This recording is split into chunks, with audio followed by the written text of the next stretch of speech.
जय भीम साथियों, मैं हूं त्रिवेंद्र पंकज और आप देख रहे हैं हमारे यूट्यूब चैनल सम्यक सार। साथियों, जैसा कि विदित है कि कई दिनों से मीडिया में यह खबर प्रसारित है कि कांग्रेस और बसपा का गठबंधन हो सकता है, जिसकी पहल कांग्रेस की तरफ से श्रीमती सोनिया गांधी जी स्वयं करेंगी। लेकिन आज सुबह बसपा सुप्रीमो बहन कुमारी मायावती जी का गठबंधन को लेकर एक ट्वीट भी आया। उन्होंने पूर्व की तरह इस बार भी साफ और स्पष्ट शब्दों में लिखा कि बीएसपी देश में लोकसभा का आम चुनाव अकेले अपने बलबूते पर पूरी तैयारी और दमदारी से लड़ रही है। ऐसे में चुनावी गठबंधन या तीसरा मोर्चा आदि बनाने की अफवाह फैलाना यह घोर फेक और गलत न्यूज है।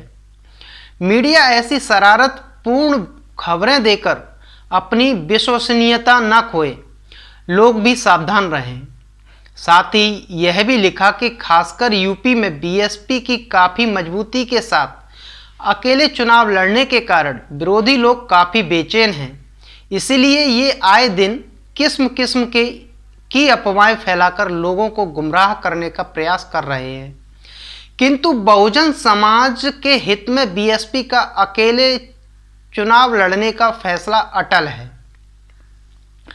तो इन सभी चर्चाओं के बाद प्रश्न यह उठता है कि क्या श्रीमती सोनिया गांधी जी या फिर कांग्रेस के शीर्ष नेतृत्व से गठबंधन को लेकर बहन कुमारी मायावती जी की कोई मीटिंग हुई है? हालांकि बसपा को बी टीम घोषित करने या बसपा का दुष्प्रचार या अपमानित करने के लिए विरोधी दलों द्वारा तमाम प्रकार की अफवाहें जरूर पहले उड़ाई गईं, लेकिन इस बार मेरा मानना यह है कि कहीं ना कहीं गठबंधन को लेकर दोनों पार्टियों के शीर्ष नेतृत्व के बीच बातचीत जरूर हुई है। लेकिन बसपा की एक अपनी खुद की नीति है कि जब तक गठबंधन की कोई खास ठोस रणनीति नहीं बन जाती, तब तक किसी भी प्रकार की चर्चा नहीं होती, चाहे वह 2019 में हुए सपा बसपा गठबंधन की बात क्यों ना हो।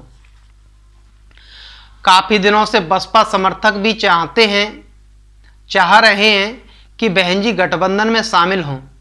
हो सकता है कि बहन जी ने समर्थकों की बात को ध्यान में रखते हुए अपनी एकला चलो की नीति में थोड़ा लचीलापन दिखाया हो, लेकिन गठबंधन को लेकर किसी भी प्रकार की सहमति न बनी हो, तब जाकर बहन जी ने गठबंधन की तमाम संभावनाओं पर विराम लगा दिया हो।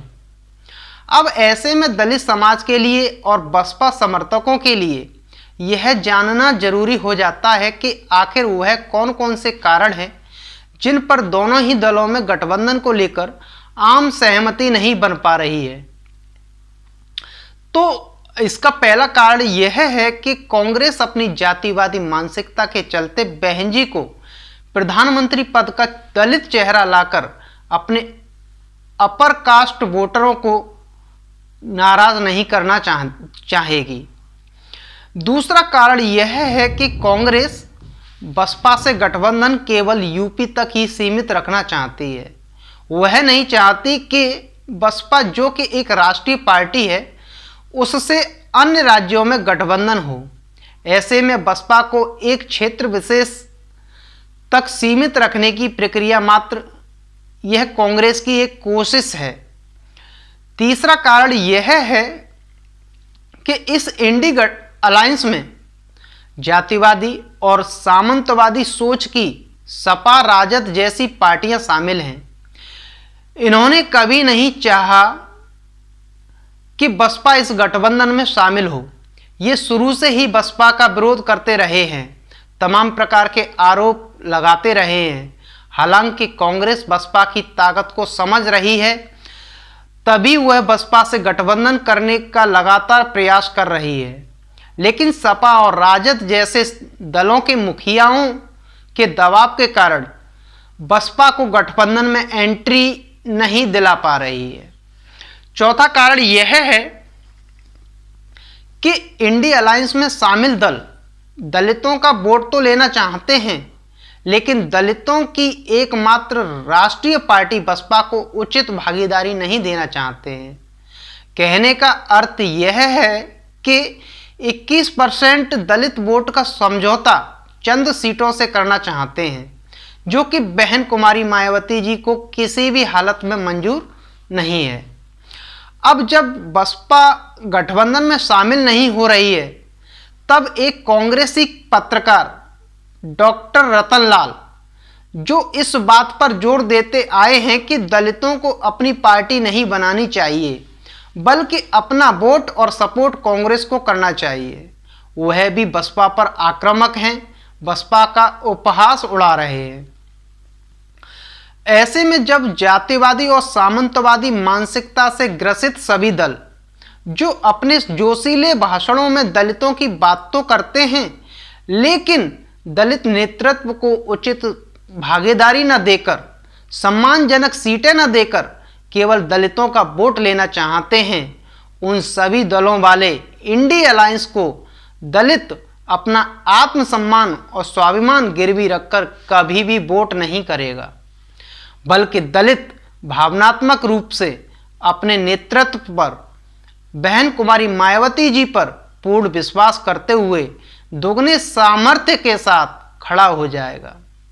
दलित समाज बखूबी जानता है कि बहन जी ने यदि एकला चलो का फैसला लिया है तो जरूर समाज हित में लिया होगा।